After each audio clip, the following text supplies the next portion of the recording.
Hello friends, welcome back to my channel literature Sikar.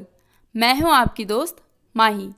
तो दोस्तों, जैसा कि आप सभी को पता है कि एलटी उत्तराखंड की वैकेंसी यहां पर जल्दी ही देखने को मिल सकती है।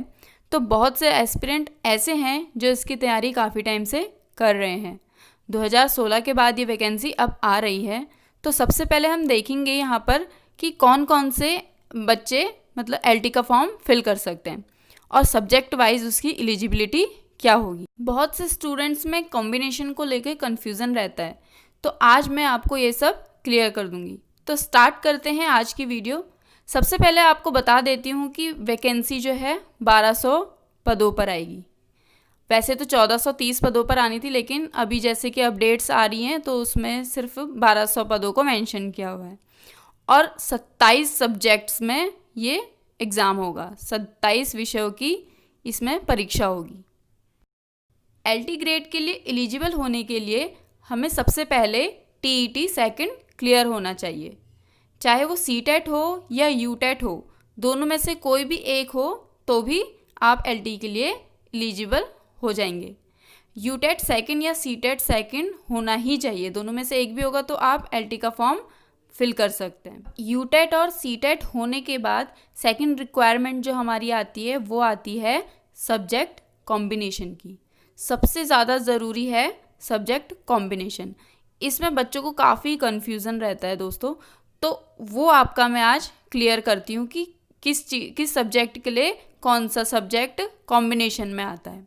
कॉम्बिनेशन बताने से पहले दोस्तों, मेरी वीडियो को प्लीज़ लाइक ज़रूर कर दीजिएगा और शेयर भी ज़रूर कर दीजिएगा।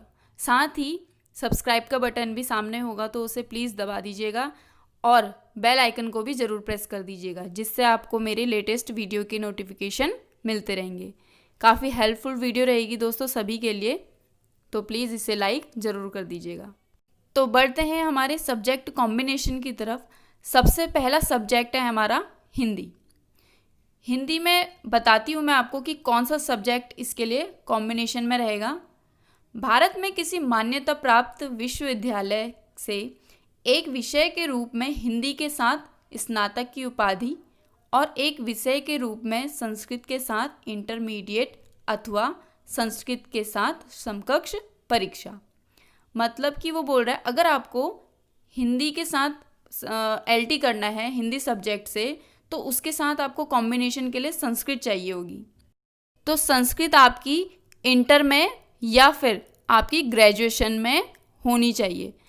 यदि आपकी इंटर में संस्कृत नहीं है तो आपकी ग्रेजुएशन में संस्कृत होना ही चाहिए, और अगर ग्रेजुएशन में संस्कृत नहीं है तो इंटर में संस्कृत होना चाहिए। दोनों में से किसी भी एक में अगर संस्कृत है तो आप हिंदी से एलटी का फॉर्म भर सकते हैं, क्योंकि हिंदी के साथ संस्कृत का कॉम्बिनेशन माना जाता है।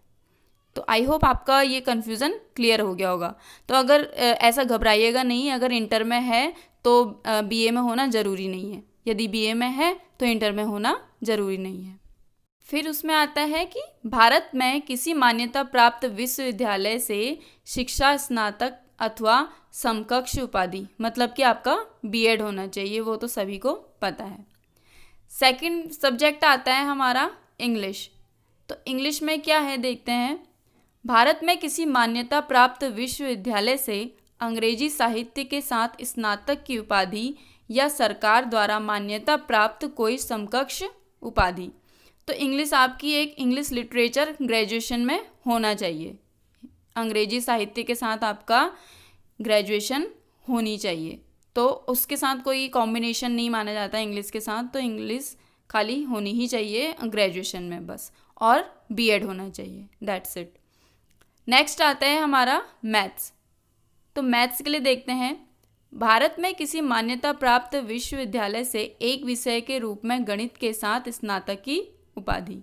तो इसमें भी यही कहा है कि ग्रेजुएशन में आपकी क्या होनी चाहिए, मैथ होनी चाहिए, और आप एलटी के लिए एलिजिबल हो जाएंगे। साथ ही बीएड भी होना चाहिए, ठीक है। नेक्स्ट सब्जेक्ट है हमारा साइंस, विज्ञान। तो विज्ञान में देखते हैं क्या चाहिए। भारत में किसी मान्यता प्राप्त विश्वविद्यालय से विषय के रूप में भौतिक विज्ञान और रसायन विज्ञान के साथ स्नातक की उपाधि या सरकार द्वारा मान्यता प्राप्त कोई समकक्ष उपाधि। मतलब कि फिजिक्स और केमिस्ट्री आपकी ग्रेजुएशन में होनी चाहिए, ठीक है, तो आप एलटी के लिए एलिजिबल हो जाएंगे, और बीएड भी चाहिए। नेक्स्ट हमारा सब्जेक्ट है सामाजिक विज्ञान, सोशल साइंस। सोशल साइंस में देखते हैं क्या मांगा है। भारत में किसी मान्यता प्राप्त विश्वविद्यालय से इतिहास, भूगोल, राजनीतिक विज्ञान और अर्थशास्त्र में से कम किन्हीं 2 विषय के साथ स्नातक की उपाधि। मतलब हिस्ट्री, ज्योग्राफी, पॉल साइंस और इकोनॉमिक्स, इन 4 जो सब्जेक्ट दिए हैं इसमें से कोई 2 सब्जेक्ट आपके होने चाहिए, चाहे फिर वो जो भी हो 2 सब्जेक्ट, बट इन चारों में से 2 होने चाहिए, तो आप एलटी के लिए एलिजिबल हो जाओगे। कौन से सब्जेक्ट से? सोशल साइंस के लिए, सामाजिक विज्ञान के लिए अगर आपके पास हिस्ट्री और ज्योग्राफी हो, या ज्योग्राफी या पॉल साइंस हो, या फिर इकोनॉमिक्स या राजनीतिक विज्ञान यानी कि पॉल साइंस हो, तो इन चारों में से कोई भी 2 अगर आपके पास होंगे तो आप सोशल साइंस के लिए एलिजिबल माने जाएंगे। साथ में आपका बीएड होना ज़रूरी है, और इन सभी सब्जेक्ट के लिए आपको यूटेट होना या सीटेट सेकंड होना ज़रूरी है। यूटेट सेकंड और सीटेट सेकंड दोनों में से एक भी होगा तो चलेगा, तो आप एलटी के लिए एलिजिबल हो जाएंगे। तो थैंक यू सो मच दोस्तों, आई होप आपको मेरी ये वीडियो क्लियर हो गई होगी, और फिर भी अगर किसी को किसी चीज़ में डाउट होगा तो आप मुझे कमेंट सेक्शन में पूछ सकते हैं। और मैंने अपनी प्रीवियस वीडियो का लिंक भी डिस्क्रिप्शन बॉक्स में मेंशन कर दिया है दोस्तों, तो प्लीज़ उसे भी वॉच आउट कर लीजिएगा, क्योंकि वो एलटी से रिलेटेड हैं सभी के सभी, और आपके एग्ज़ाम में काफ़ी हेल्पफुल रह सकते हैं, क्योंकि उसमें सारे के सारे न्यू पॉइंट्स मैंने लाए हैं आपके लिए, और कुछ पेपर भी मैंने उसमें सॉल्व करे हुए हैं, तो प्लीज़ उसे भी चेकआउट कर लीजिएगा, काफ़ी हेल्पफुल रहेंगे। तो तब तक के लिए दोस्तों विदा लेती हूँ आपसे। Thank you so much.